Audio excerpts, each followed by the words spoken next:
Hello viewers, fish চ্যানেলের নতুন একটি ব্লগে তোমাদের সবাইকে স্বাগত জানাই। আশা করি সবাই সুস্থ আছো, ভালো আছো, আমরাও সবাই ভালো আছি।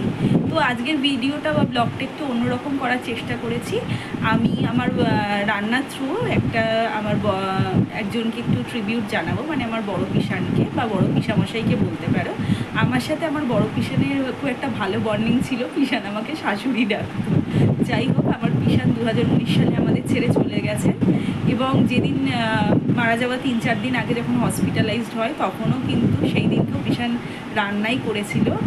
পিসান রান্না করতে খুব ভালোবাসতো এবং লোকে খাওয়াতেও খুব ভালোবাসতো। তো আমার পিসানের থেকেই শেখা দুটো রান্না এবং পিসানের খুব প্রিয় দুটো খাবার, সেটাই আজকে রান্না করব।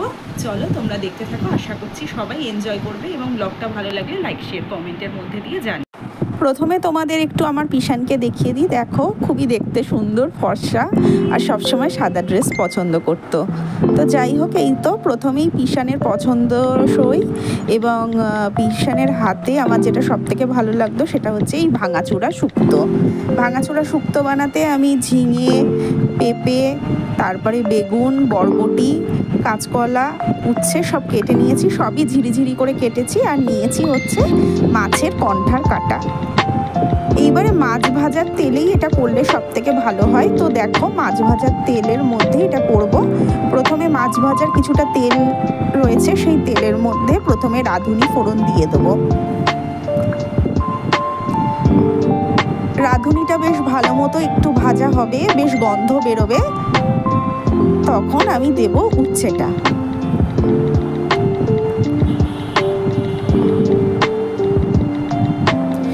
বললাম আগে দেব মাছের কাঁটাগুলো। মাছের কাঁটাগুলো ভালো করে ভেজে ওই তেলের মধ্যেই উচ্ছে ভাজতে থাকবো। দেখতে থাকো, পরপর আমি করছি।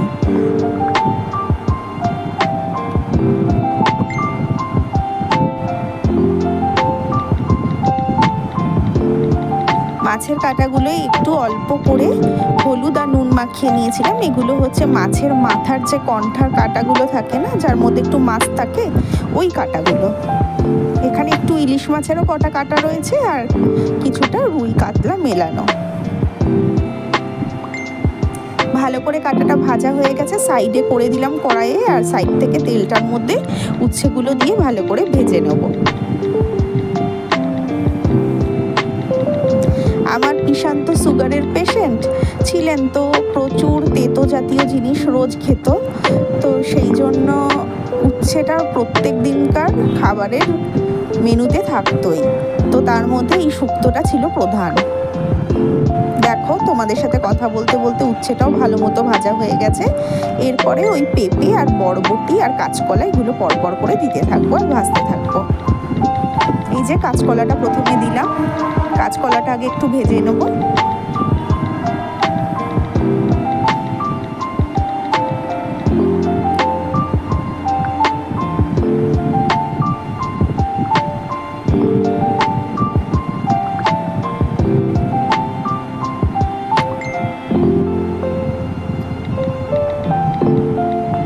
এইবার দিয়ে দেবো, দেখো কাঁচকলা দিয়ে ভালো করে ভেজে নিয়ে এইবারে পেঁপে আর বরবটিটা অ্যাড করে দেবো। পেঁপে আর বরবটি দিয়েও একটু ভালো করে ভেজে নেব।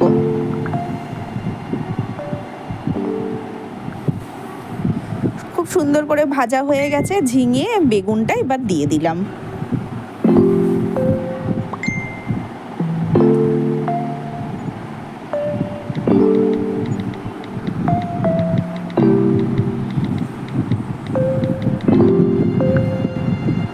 এইবার পরিমাণ মতো হলুদ, নুন আর অল্প খুব সামান্য একটু মিষ্টি। মিষ্টিটা অপশনাল, তোমরা নাও দিতে পারো। আমি দিলাম একটু ব্যালেন্স করার জন্য।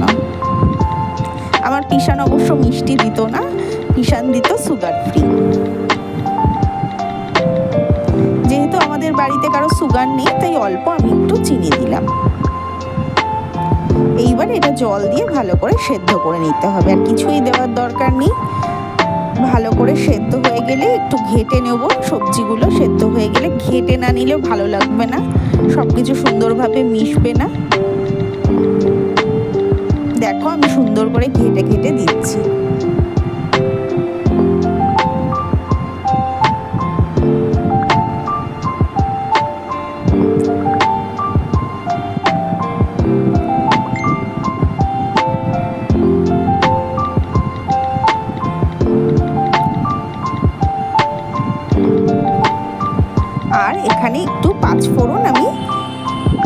করে রেখেছি আমি ওই একটু মাইক্রোওভেনে দিয়ে দিলাম 10 সেকেন্ড, তাতেই সুন্দর রোস্ট হয়ে গেছে। দিয়ে এটা জাস্ট হামাল দিস্তাতে গুঁড়ো করে মিশিয়ে দেবো। গরমকালের জন্য এই শুক্তোটা একদম আদর্শ, কারণ ওই দুধ শুক্তোতে প্রচুর ঘি পড়ে, ছাকা তেলে না ভাজলে হয় না। তো এই ধরনের শুক্তোগুলো খেলে পেট ঠান্ডাও থাকে আর বয়স্ক মানুষদের জন্য শরীরটাও ভালো থাকে। তো এই তো আমার শুক্তো রেডি হয়ে গেছে। এবার শুক্তোটা নামিয়ে নেব, নিয়ে পরবর্তী পিসানের আরেকটি প্রিয় খাবার নিয়ে রান্না করা শুরু করে দেব।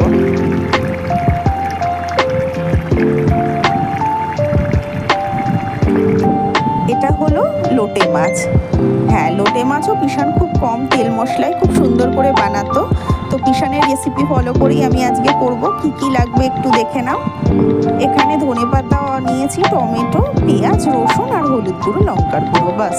আর কিছু লাগবে না, কটা কাঁচা লঙ্কা নেব পরে। লোটে মাছগুলো কিন্তু অবশ্য করে এই রেসিপিটা করার জন্য গোটা গোটা নিতে হবে। প্রথমে ভালো করে একটু লঙ্কার গুঁড়ো আর হলুদ গুঁড়ো দিয়ে মাছগুলো মেখে রাখবো।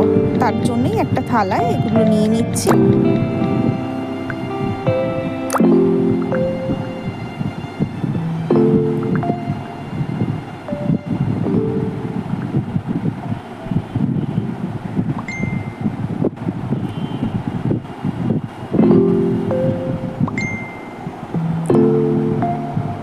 পরিমাণ মতো লঙ্কার গুঁড়ো, হলুদ গুঁড়ো দিয়ে দিয়েছি। এইবারে ভালো করে মাছগুলো মেখে কিছুক্ষণ রেখে দেবো, আধ ঘন্টা 40 মিনিট রেখে দেবো।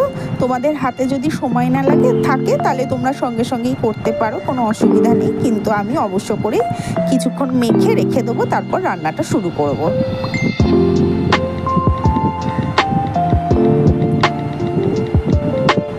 এটা সব থেকে ইন্টারেস্টিং পার্টটা একটু পরে আসে, মাছ রান্নাটা। আমি তোমরা একটু দেখতে থাকো, তাহলে বুঝতে পারবে।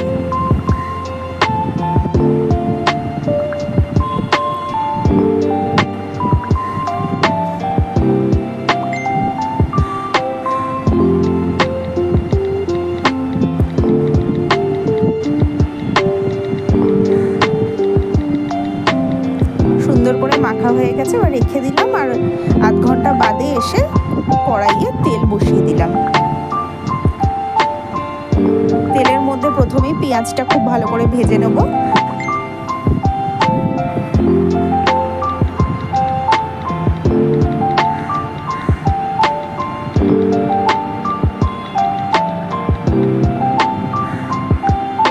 পেঁয়াজটা খুব ভালো করে ভাজা হয়ে যাওয়ার পরে এর মধ্যে দিয়ে দেবো টমেটো।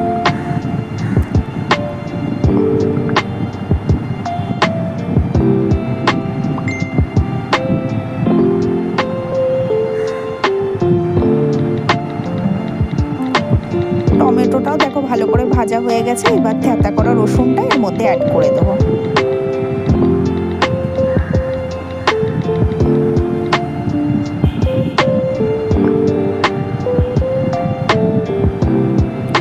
দিয়ে দিলাম বেশ কিছু কাঁচা লঙ্কাগুলো দিলেও খুব ভালো করে ভাজছি। ভাজা হয়ে গেছে, এইবারে গোটা গোটা লোটে মাছগুলো দিয়ে দেবো। এবার অল্প নাড়াচাড়া দিলেই দেখবে লোটে মাছ থেকে জল বেরোয়। এইবারে আমার আসল সেই কাজটা, যে সব কাঁটাগুলো আমি তুলে তুলে মাছ থেকে ফেলে দেবো। এই সময় আঁচ একদম সিমে করে রাখবে, খুব সাবধানে, হাতে যেন ছ্যাঁকা না লাগে।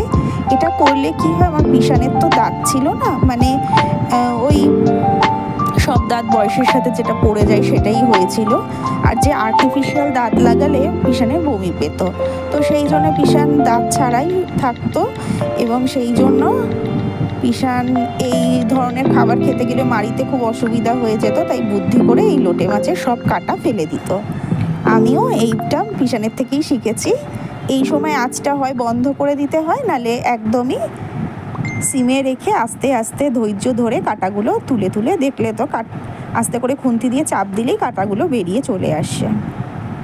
সব কাঁটা তুলে ফেলা হয়ে গেছে। দেখো এরকম জলের মধ্যে কাঁটাগুলো ফেলছিলাম, দেখো কত সুন্দরভাবে সব কাঁটাগুলো তুলে নিয়েছি। এই তো রেডি হয়ে গেছে, একটু ধনেপাতা দিয়ে নামিয়ে নিলাম। আজকের ভিডিওটা তোমাদের কেমন লাগলো জানিও, আর ভালো লাগলে লাইক, শেয়ার, কমেন্ট করতে